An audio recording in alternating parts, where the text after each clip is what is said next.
Good morning, everyone.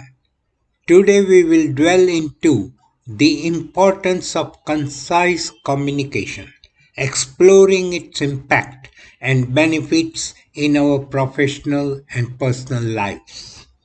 Imagine a world where messages are clear, to the point, devoid of unnecessary clutter. This, my friend, is the power of concise communication. It is about delivering the right message using the right words at the right time. So, what is the impact? Concise communication enhances clarity. When we eliminate ambiguity and focus on the essence, our message resonates more effectively. It allows listeners to grasp the information quickly and retain key points with ease. Beyond clarity, conciseness offers several benefits. It saves time both for the speakers and the listener. Imagine the efficiency gained in meeting or presentation where everyone focuses on core content. Additionally, conciseness boosts professionalism. It demonstrates respect for others' time and attention, leaving a positive and lasting impression. Furthermore, conciseness strengthens persuasion. When we avoid unnecessary fluff, our arguments become more compelling. Listeners are more likely to be convinced by clear and concise messages, leading to better decision making. Finally, conciseness fosters strong relationship in personal interactions. It shows respect and attentiveness. In professional setting, it builds trust and fosters collaboration. In conclusion, concise communication is not just about saying less. It is about saying exactly what needs to be said. It empowers us to communicate effectively, build trust, and achieve our goal. So let us embrace conciseness, watch our communication soar. Let us learn more about concise communication from communication expert Alexander Lyon. Thank you, Lyon, for allowing me to share your ideas with my audience. Thank you.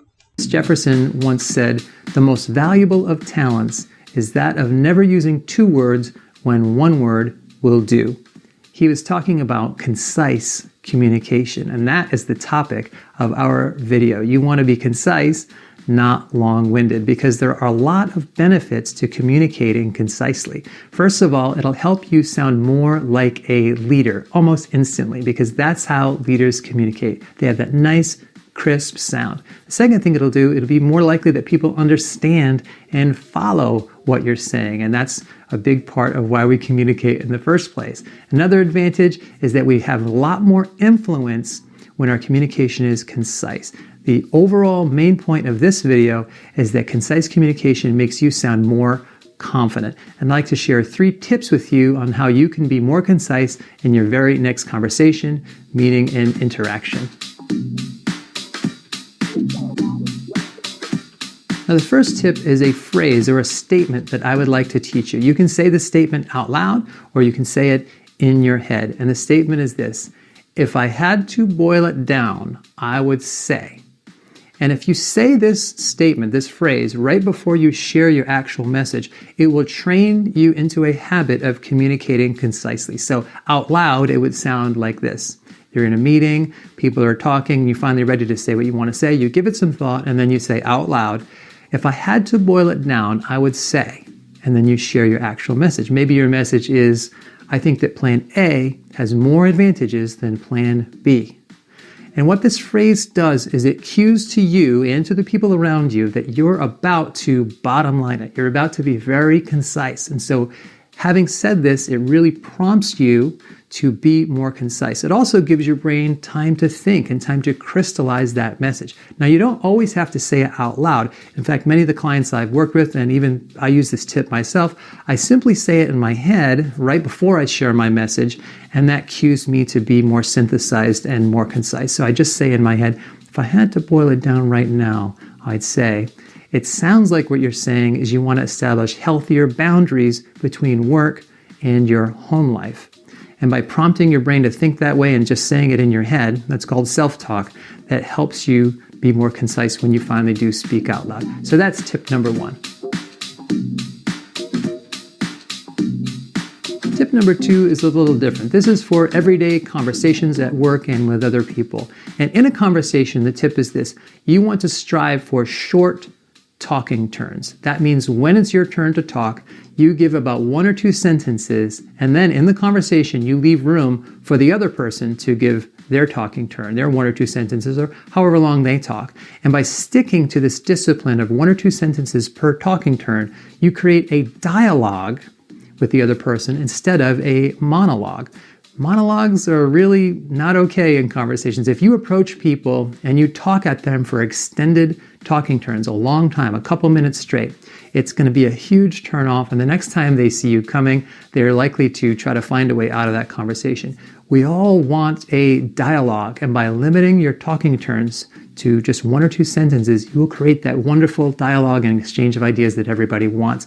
And in fact, as an example, I would like to share with you some dialogue from a movie, from the old movie Rocky, the first one that won the Academy Award.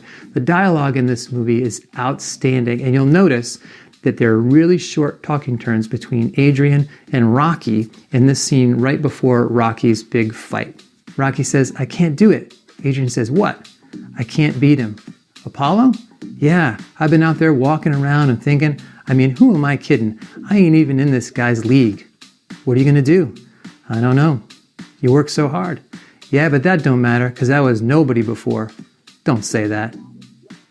So you'll notice in that conversation, there's lots of back and forth. Short talking turns is the way to get there. Now, of course, in a movie, this is not exactly real life because they're really working hard to pare the dialogue down.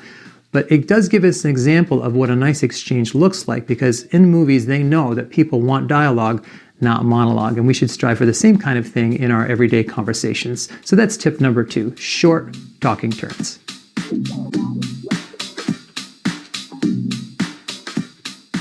The third tip I want to give you is for meetings, and that is create a communication plan before your meeting. Now, what that means is that whatever value that you're supposed to offer at this meeting, whatever participation you have, beforehand you want to create some talking points so that you're really on point and on message during that meeting. And then once you're at the meeting, you stick to the plan. You resist the temptation to go on tangents and pull the meeting off track. Now, one of the things this will do is when you share your talking turn really concisely, it leaves room for a question and answer and follow-up, and you can flesh out some of the details during that Q&A. This is the way leaders do it. They come with a concise pitch, and then they have a dialogue after that pitch. The other thing you want to do is, if you're in charge of this meeting in any way, is to make sure you end on time every time. And this helps create the overall impression that you're concise. But it also gives you the self-discipline to know that if we're going to end on time, I really have to figure out what I want to say in advance. And so it's a kind of discipline that you can add to your meeting preparation. So those are the 3 tips for being more concise. In summary, concise communication makes you sound more confident. In terms of your homework, your next step, the action that I want you to take, I would like to think of the very next conversation or meeting you have on your calendar and use any of these 3 tips to be more concise during that interaction. And I'd like to finish with a quote from Dennis Roth. "If it takes a lot of words to say what you have in mind, give it more thought." Thanks, and I'll see you in the next video.